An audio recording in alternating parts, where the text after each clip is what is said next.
Hey guys! Welcome to my channel. ఈరోజు మన ఛానల్‌లో మష్రూమ్ కర్రీ చేసుకుందాం. ఇది చాలా సింపుల్‌గా అయిపోతుందండి. పెద్ద ప్రాసెస్ ఏముండదు.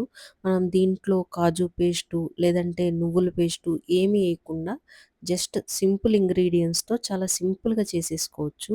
ఇంకా రెసిపీలోకి వెళ్ళిపోదాం.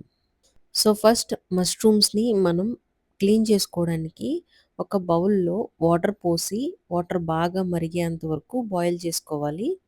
వాటర్ బాయిల్ అయ్యేలోపు ఇక్కడ 400 గ్రామ్స్ మష్రూమ్స్‌ని నేను క్లీన్ చేసి ఇలా ముక్కలు కట్ చేసుకొని పెట్టుకున్నాను. ఇప్పుడు వీటిని వాటర్‌లో ఇలా మరిగిన తర్వాత వేసుకోవాలి. మనం మష్రూమ్స్‌ని బాగా చిన్న చిన్న పీసెస్ కట్ చేసుకోకూడదండి. ఎందుకంటే మష్రూమ్‌లో మనకు ఆల్రెడీ వాటర్ కంటెంట్ అనేది ఉంటుంది. మనం ఇది చిన్న ముక్కలకు కట్ చేసుకుంటే అవి ఇంకా చిన్న సైజులోకెళ్ళిపోతాయి. ఇక్కడ నేను చూపించినట్టుగా మీడియం సైజ్ కట్ చేసుకుంటే సరిపోతుంది. సో, మష్రూమ్స్‌ని మనం హాట్ వాటర్‌లోకి ట్రాన్స్‌ఫర్ చేసేసాక, ఒక 5 మినిట్స్ స్లిమ్‌లో పెట్టి మనం వీటిని కూడా బాయిల్ చేసుకోవాలి. ఎక్కువ ఓవర్ కుక్ చేయకూడదండి. జస్ట్ సిమ్‌లో ఒక 5 మినిట్స్ చేసుకుంటే సరిపోతుంది. సో, 5 మినిట్స్ మనం మష్రూమ్స్‌ని కుక్ చేసుకున్న తర్వాత, మనకి మష్రూమ్ అనేది కలర్ అండ్ సైజ్ అనేది మారుతుంది. మనం అప్పుడు వాటర్‌ని డ్రైన్ ఔట్ చేసేసి, ఇలా మష్రూమ్స్‌ని ఒక గిన్నెలో వేసుకొని పెట్టుకోవాలి. ఇప్పుడు కర్రీ ప్రిపరేషన్ కోసం ఒక బాండీ పెట్టుకోండి. అందులో ఒక 3 స్పూన్స్ ఆయిల్ వేసుకోండి. ఈ రెసిపీకి మనకి ఆయిల్ ఎక్కువే పడుతుంది. ఆయిల్‌ని కడాయి మొత్తం స్ప్రెడ్ చేసుకోండి. ఆయిల్ బాగా హీట్ అయ్యాక ఇందులో 3 ఉల్లిపాయలు, 2 పచ్చిమిరపకాయలు సన్నగా కట్ చేసుకొని వేసుకోవాలి. మనకి ఈ కర్రీకి గ్రేవీ అనేది ఉల్లిపాయల నుంచే వస్తుంది. కాబట్టి ఉల్లిపాయలు కొంచెం ఎక్కువ వేసుకోవాలండి.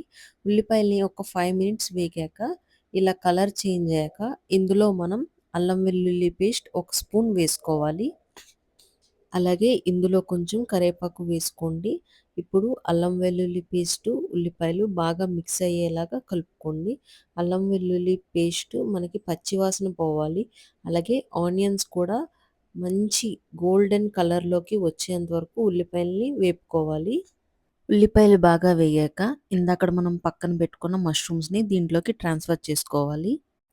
ఇప్పుడొకసారి ఉల్లిపాయల్ని, మష్రూమ్స్‌ని బాగా మిక్స్ చేసుకొని, మష్రూమ్స్ ఒక 5 మినిట్స్ ఆయిల్‌లో ఫ్రై అయ్యేంత వరకు వేపుకోండి.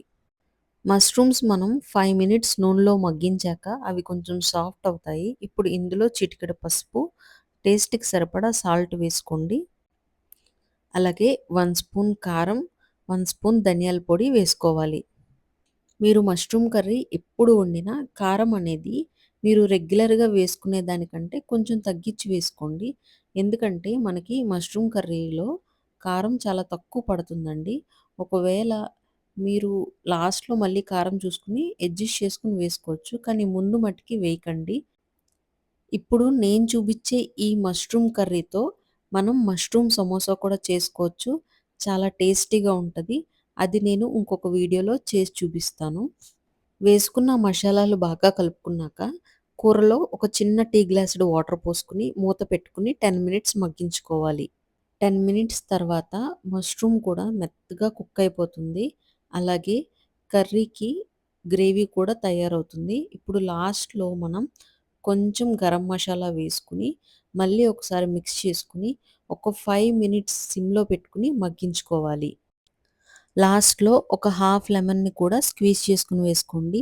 లెమన్ జ్యూస్ ఈ కర్రీకి అడిషనల్ టేస్ట్ ఇస్తుంది. అలాగే కొంచెం కరివేపాకు కూడా వేసుకోవాలి. కరివేపాకు అరోమా మంచిగా రిటైన్ అవుతుంది లాస్ట్‌లో వేసుకుంటే. ఇంకా సన్నగా చాప్ చేసుకున్న కొత్తిమీర వేసుకొని, ఒకసారి మొత్తం మళ్ళీ ఒకసారి కలుపుకొని, ఒక 5 మినిట్స్ మగ్గించుకోండి. అంతే అండి. మనకి మష్రూమ్ కర్రీ అనేది చాలా సింపుల్‌గా తయారైపోతుంది. మనకి ఈ కర్రీ చేయడానికి ఎక్కువ టైం పట్టదండి. దీంట్లో మనం ఏ పేస్టు వేయట్లేదు కాబట్టి చాలా సింపుల్‌గా ఎవ్వరైనా చేసేసుకోవచ్చు.